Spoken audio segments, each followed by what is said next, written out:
अंकिता व आमे यांचा आज वेडिंग डे होता. अर्ली मॉर्निंग उठून आम्ही निघालो ब्राईडच्या घराकडे. ब्राईडच्या घराजवळ पोचल्यावर तिथं बँजो चालू होता. त्यानंतर गावदेवला सुरुवात झाली. गावदेव वगैरे आवरून घेतला आणि सगळं आवरून झाल्यावरती आम्ही डायरेक्ट आलो हॉलवर. नंतर दोघांच्या पण एंट्री घेतल्या आणि डायरेक्ट आलो आत. हॉलला लेट पोचल्यामुळे एमटी लेआउट काय मिळालाच नाही. त्यातनंच लेआउट घेऊन वेडिंग पार पाडलं. कपलच्या थोड्या बाईट्स घेतल्या आणि कपल शूट सगळं आवरून घेतलं. रिझल्ट पुढे टाकतोय. बट 2 वर्ष आमचे खूप डिफिकल्ट गेले. हो म्हणजे लॉंग डिस्टन्स होतं, सर्वाइव्ह करणं जास्त बिघडलं.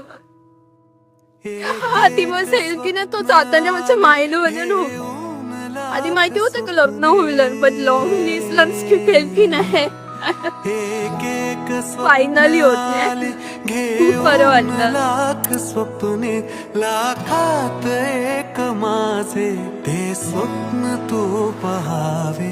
नाते असेल तर मग नाते असे असावे.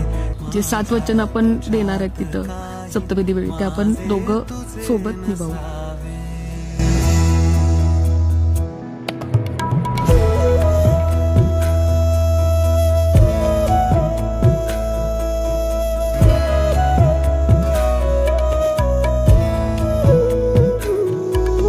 काय तक्रार आलीच तर आमच्याशी गाठ आहे.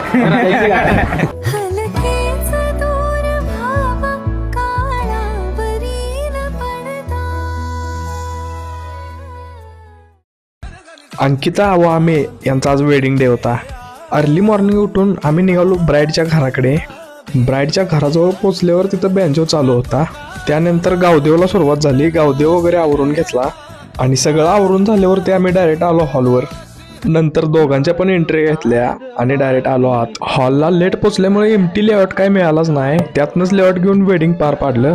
कपलच्या थोड्या बाईट्स घेतल्या आणि कपल शूट सगळं आवरून घेतलं. रिझल्ट पुढे टाकतोय. बट 2 वर्ष आमचे खूप डिफिकल्ट गेले. हो म्हणजे लॉंग डिस्टन्स होतं, सर्वाइव्ह करणं जास्त बिघडलं.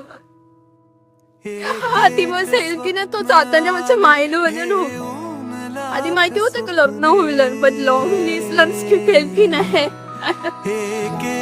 फायनली होते. खूप बरं वाटलं. लाख स्वप्ने लाखात एक माझे, ते स्वप्न तू पहावे. नाते असेल तर मग नाते असे असावे. जे 7 वचन आपण देणार आहेत तिथं सप्तपदी वेळी, ते आपण दोघं सोबत निभावू.